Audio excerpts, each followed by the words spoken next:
absorbed in the Earth atmosphere and what kind of effect it can have in the chemistry of ozone and oxygen, and also these explosions which are happening, how much radiation they are creating and how much effect it might have. Thank you. Thank you very much, sir. And now we move on to Dr. Satish Thampi. You are connected with the payload PAPA. Already the plasma particles on the moon are analyzed. How do you analyze plasma particles in the sun? And what is the importance of solar winds and how does it impact? Thank you. Thank you for giving an opportunity to come into this show. As my colleagues, they mentioned actually about the sun. Today we have the auspicious day where actually we are going to our own star, that is the sun. Just I want to tell to the viewers that actually the sun, which is our hero basically in the solar system. If you look into the mass of the solar system, 99% of the mass of the solar system is occupied by sun, and also this sun is plasma.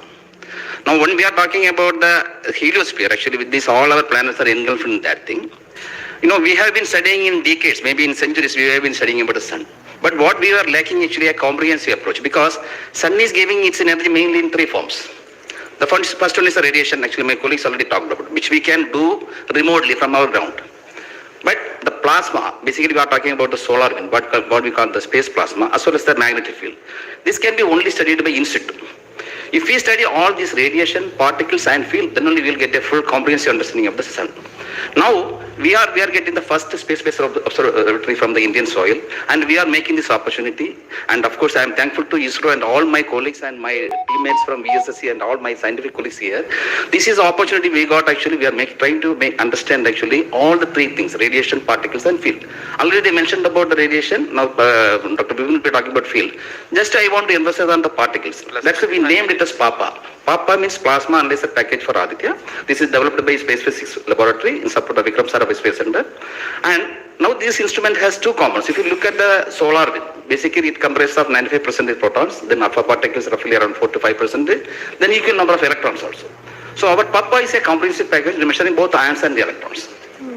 Now these electrons, like already our colleagues they mentioned actually the major transition events like coronal mass ejection. That's a huge mass which is coming out of sun. Basically it's a plasma.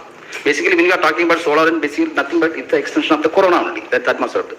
Now these particles actually they only actually modulate the energy and momentum of the planetary atmospheres.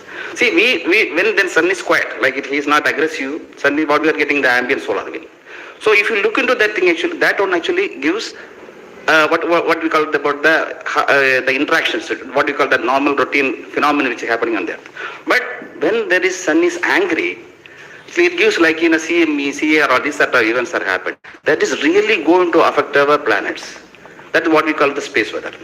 Now our intention is to understand first of all actually what these effects, basically the solar wind in the ambient condition as well as during this time, how this solar wind behaves, and also how this coronal mass ejections which is passing through different planets, how actually what are the different things like what we call about the microphysics, macrophysics and the mesophysics of that things that we want to understand. So one thing is actually it's a physics subject to understand because we are getting an ideal point, Lagrangian point, which is in the sun-earth plane, and we will be seeing the events exactly there. Second thing is actually we can definitely monitor the parameters. Like what PAPA will measure the electrons and ions, we will be getting energy, direction and angular information, mass information.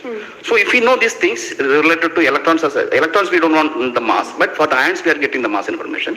Coupling all this information actually what we can do is we can derive the plasma moments. That will be definitely going to the modeling part, actual dynamics part, and that will definitely going to tell about the effect of the space weather effects. Yes. So in due course actually with the L1 in addition to other L5 missions, we will be able to tell this is the importance of the plasma missions. Yes. That actually as he mentioned actually earlier with the lunar mission we tried to understand that thing. Really it changed this plasma studies, changed the perspective of the moon. Now Aditya will give more detail about it. Yes. Thank you. Thank you, sir. Thank you so much for that, sir. And now we move on to Dr. Dipankar Banerjee.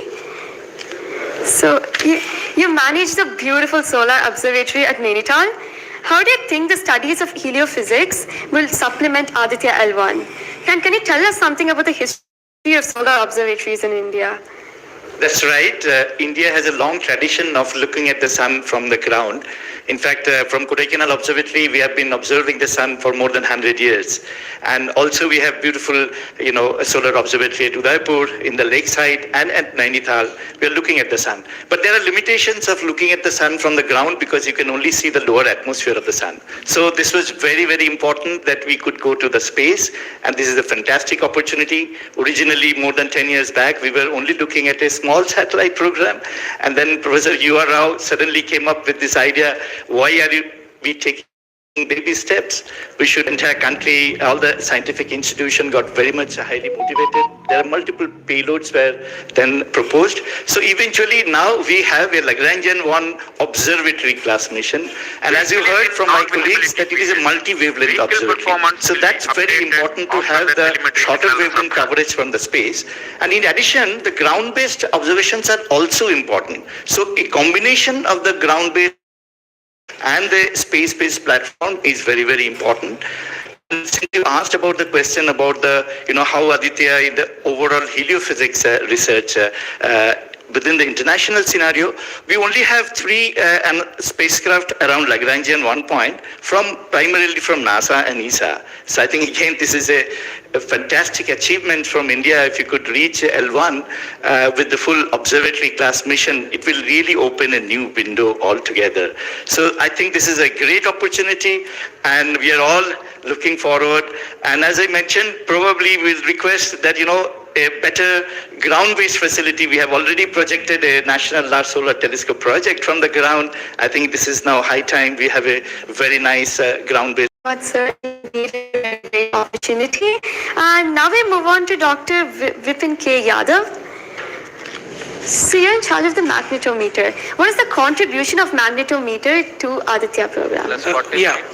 You see, the magnetic field measurements are very crucial in space, and especially at L1 point. What we are going to measure with magnetometer is the interplanetary magnetic field that is coming all the way from sun and towards the earth. So typically these values at L1 point are around 5 to 10 nanotesla. But these values increases whenever there is an extreme solar event, such as the coronal mass ejection or say a solar magnetic storms. Now these events are crucial to monitor the near Earth space weather, because these can have an effect on the life on Earth. If you remember Quebec, there was an event when the power lines were snapped a few years ago. That was because of an extreme solar event. So to keep an eye on the surroundings of Earth, we need these measurements, and apart from that, for solar wind observations also, these measurements will be crucial. Thank you. Thank you very much, sir. So now we move on to Dr. Anuj Nandi. So what is the importance of solar flares and the impact in heliospheres? And how does Aditya L1 contribute to all of this? Good afternoon, viewers. As my colleagues already pointed out the importance of this mission and the instruments about. So the thing is, as you know, that solar flares are the energetic and explosive energy release in few seconds to minutes time scale. And it is order of 10 to 27 arcs to 10 to 32 arcs. Now the thing is, these solar flares, why it is important is because the solar flares actually tells the dynamics and activity in the sun. So the thing is, there are 2 unique instruments built by URL Satellite Center that is going to cover solar flares from 1 kV to extremely high energy, about 200 kV. And we know that visible sun is only 6000 degree Kelvin temperature, whereas the outer surface of the sun is million degree Kelvin. So the thing is, why there is disparity? So I think these 2 instruments, along with the other 2 instruments, VLC and SUIT, we are going to address this $1 million questions, as well as why there is difference. Thank you. Thank you very much, sir. And now I'd like to go back to Dr. Anil Bharadwaj. So there are many satellites that are sent to the space by other nations. So what makes Aditya L1 different from these satellites? Well, that's a very good question, because first of all, let me again tell you that India will be the third, or ISRO will be the third space agency to have a mission at L1 point. And I just mentioned that it is multi-wavelength, multi-instrument and multi-direction, and it measures particle, field and radiations. So you don't have such kind of satellites existing at L1 point so far and currently.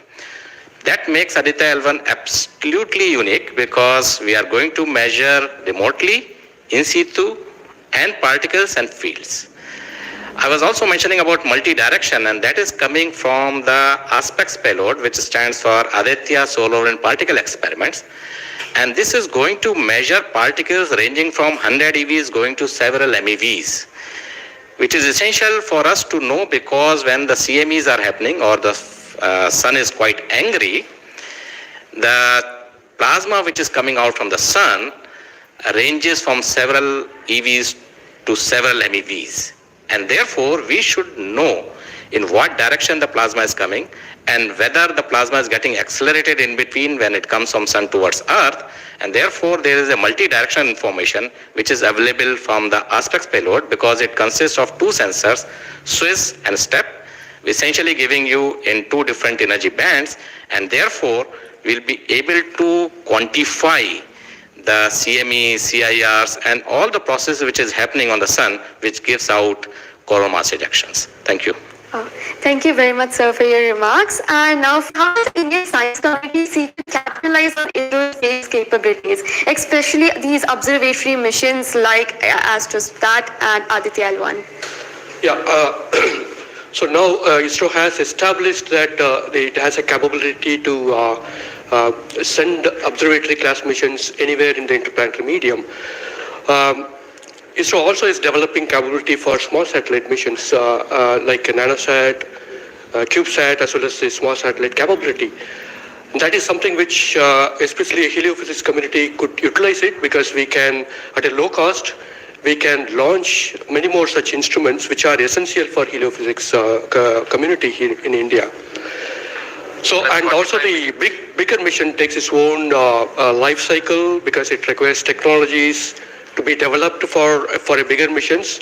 So in between these big missions, if we capitalize on these small satellite missions, and that will enhances the science capability of our country to the next level.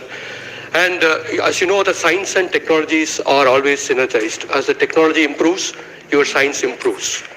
When I started my career in solar physics, I started with a photospheric magnetic field. Now we are in a position where we can do coronal magnetic field with Aditya L1, which was not feasible when I was doing my PhD. So similarly, as we move on and as the technology starts to improve, we would be able to generate much more capable instruments, much more compact instruments.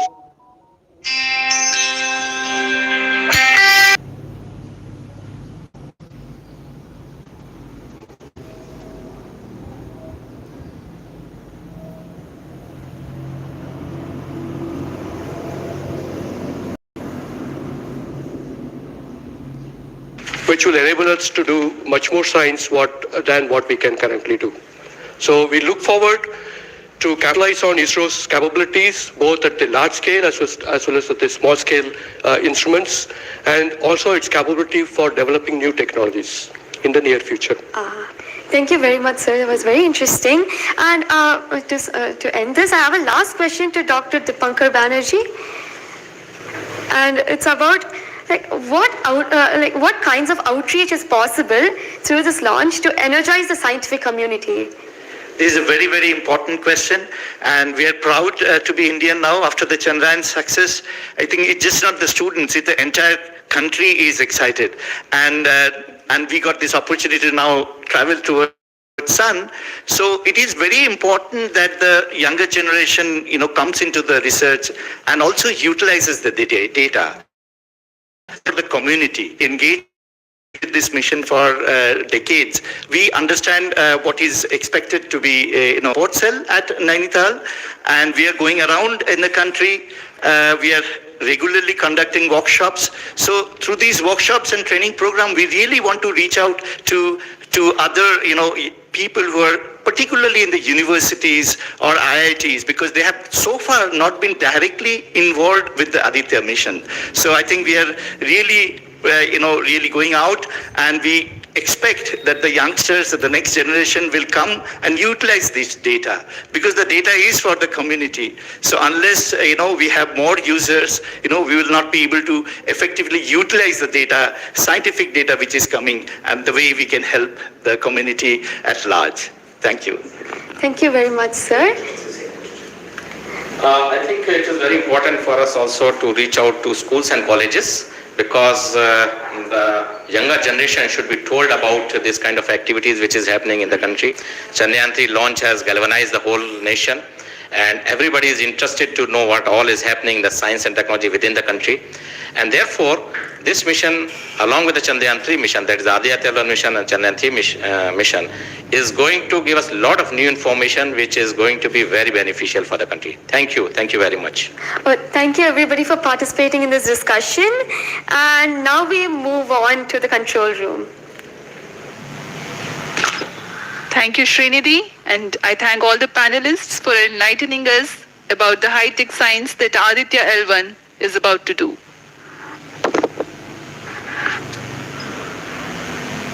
जी हाँ, अभी आपने सुना इसरो के तथा अन्य संस्थानों के वरिष्ठ वैज्ञानिकों ने हमारे बहुत महत्वपूर्ण सवालों के बहुत ही रोचक उत्तर दिए हैं।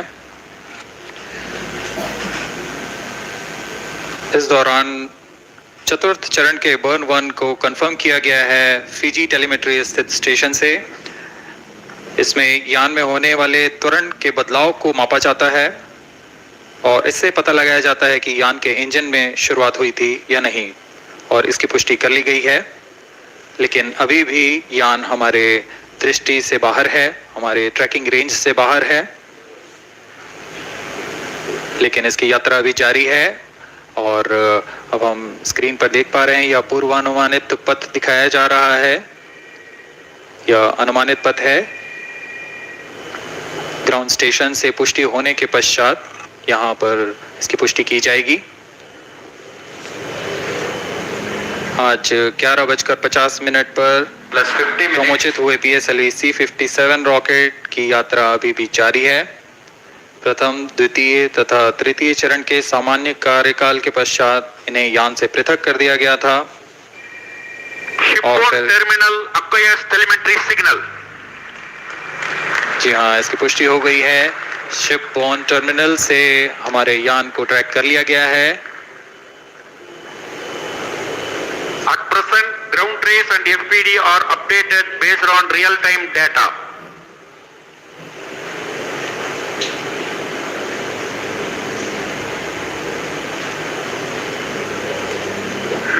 अब हमारे ग्राफ को वास्तविक समय से दिखाया जा रहा है।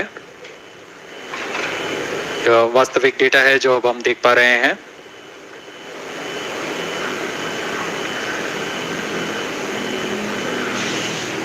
Welcome back to the live coverage of PSLV-C57 Aditya L1 mission.